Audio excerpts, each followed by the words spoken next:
Joe?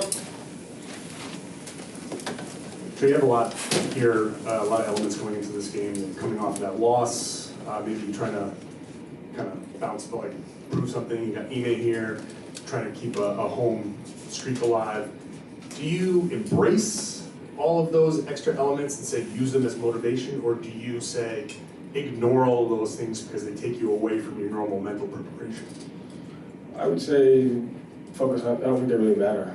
I don't think they're as big a deal as people make them out to be. We're not looking to prove anything after a game. We're not looking to put pressure on ourselves to extend the winning streak. We're not looking to impress anybody. We're just looking to play a better game. And you know what my focus is today is over the last 3 or 4 games, there's been moments of greatness and moments of where we have to grow at. And so we'll watch film before the game, and the focus will be some of the offensive trends that we need to get better at.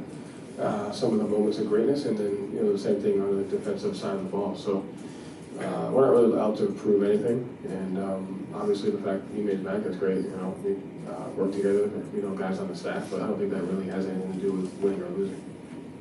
Talked a little bit on Thursday about the perspective from working with other organizations, what you might have brought from the Spurs. What specifically do you feel like you and the team gained most out of the year he was there? Like I said, it's just different from Brad. I think everybody had been around Brad for so long, so it was one thing. You just got to see a different perspective. And for the team, what was the biggest challenge for you? You're not Ime, you're a different coach.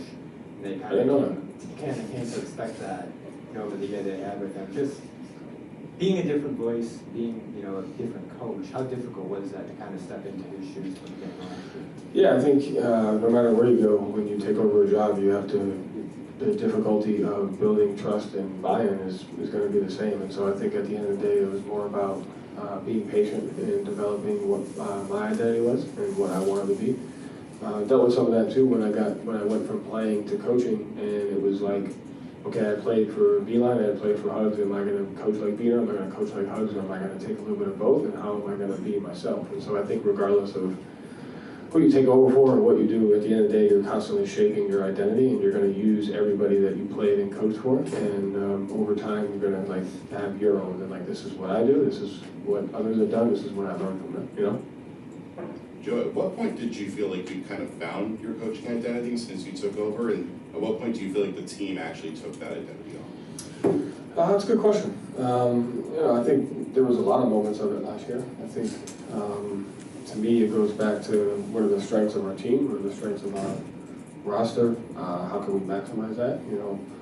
Coaching 3 years from now, you might run a completely different offense, you might run a completely different defense, So I think it's more about how do you build an alignment towards what we think the process of what we're doing is the right way to go about it, And so I'd say it would be unfair to say that, it wasn't my quote-unquote team last year, but I think just naturally having an off-season to go over what we think is the proper alignment to have like-minded, principles on both sides of the ball.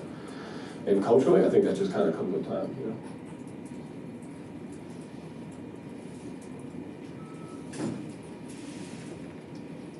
Joe, you mentioned going over some of the offensive trends.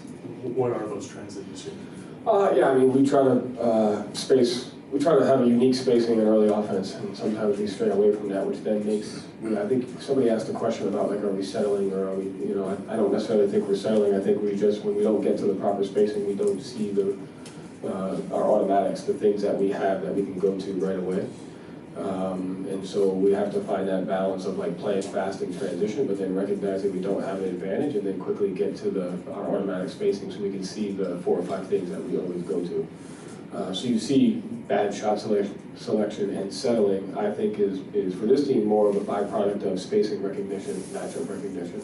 And so we just got to continue to fight for those possessions to get properly spaced so we can see all those things. Delano Banton was in Maine earlier today. It was just recalled, but what are you hoping to see out of him and other players when they go up to Maine? What kind of role does those kinds of opportunities have for them? It's dual. At the end of the day, just maintaining your confidence, maintaining your conditioning. Took 28 shots, which is good because he needs to be able to have confidence in his shot when he comes up here and plays. Took 7 threes, which is a shot that he's going to have to make when he plays with us. And so I think it's just patience as far as when your turn's coming, and then open line is to like, this is a development phase, and this is an opportunity for you to continue to get better. So when you play with us, you have that confidence, you have those reps. Thank you, Joe.